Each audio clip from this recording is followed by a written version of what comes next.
Hi, folks. Welcome to The Way I See It, which is my podcast on all things investing, finance, and of course, the economy. This week, I want to talk about ASUU. And ASUU, of course, is the Academic Staff Union of Nigerian Universities. So this is the union that oversees lecturers, professors, guys that teach in the universities and all that.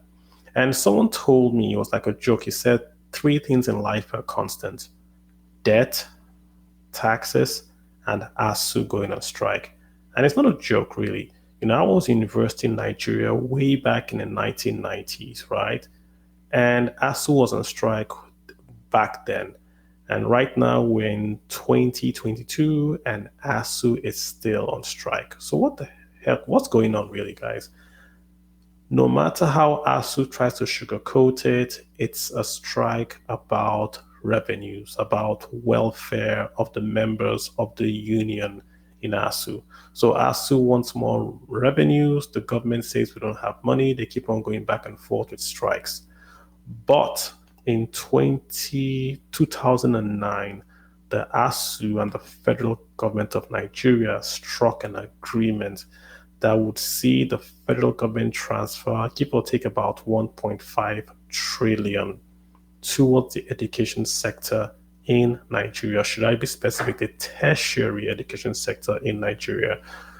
That was going to be a breakdown of about 26% of the annual budget will be allocated to education proper. 50% of that 26% total allocation will then go towards universities. The education tax fund, which is 2% then of corporate turnover, right, would go from just education to just tertiary education. And of course, the Petroleum Development Fund will now be earmarked for ASUU or tertiary education as well. There'll be a transfer of landed property. There'll be a patronage of university services and all that, right?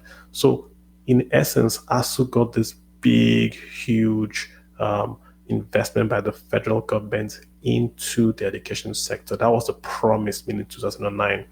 In addition to that, ASUU also got a new salary scale. It's called the Consolidated University Academic Salary Structure 2. They got auto loans, they got housing loans, they got a new pension scheme, they got their retirement age moved to 70 and all that. So they got a lot. The problem is the federal government simply cannot implement what they signed. What they signed was a faulty agreement on two notes.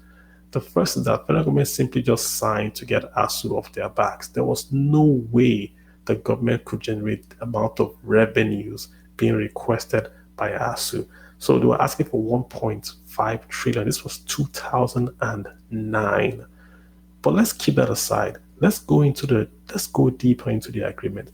Even if the government did get this money, should the government spend 50% of its revenues on tertiary education? There was a study done by UNICEF. They looked at rich countries and poor countries. And what they found was that the richer countries, the government spends the bulk of the education budget at the primary and the secondary level.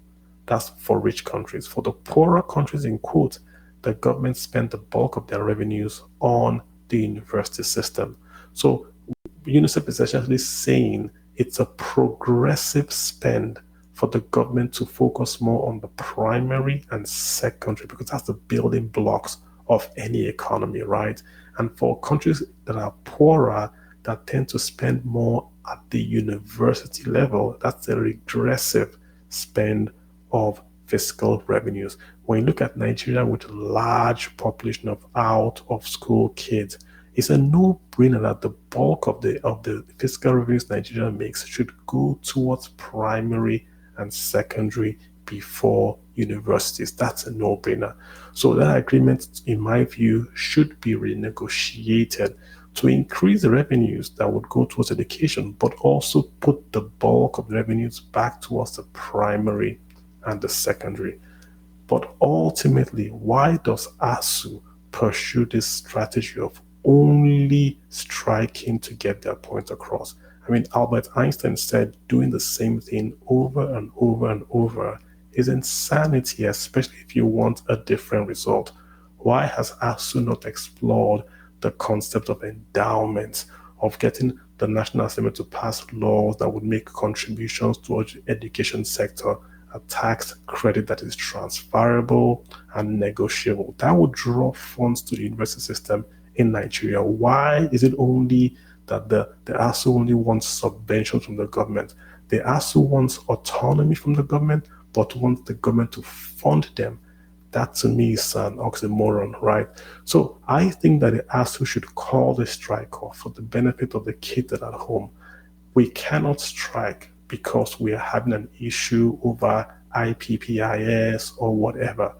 That's not a reason.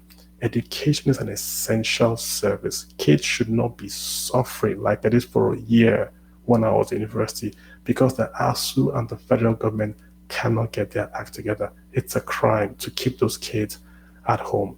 What ASUU should be doing right now is to go to the three parties that are contesting the presidential elections and then meeting them and discussing policy with them. What are you guys going to do towards education? Not just ASUU, the Nigerian Union of Teachers, the NUT as well, should go and start to negotiate with all three parties because out of those three, one would win. So you have your promises and your policies set now, not you wait and then you go on strike again in 2023 or 24. Won't make any sense. In summary, guys, what we have done hasn't worked. It maybe it's worked for ASUU, but it hasn't worked for education in Nigeria. I saw a stat, 1 out of 4 days in the last 10 years or so has been spent on strikes by ASUU. That cannot be productive, and that has got to change. So ASUU is going to change their game. The kids have got to get back to school, and the federal government has got to get more serious with funding education. If you can spend 4 trillion to import PMS, you can spend 1.5 trillion to fix education in Nigeria. It's a no-brainer.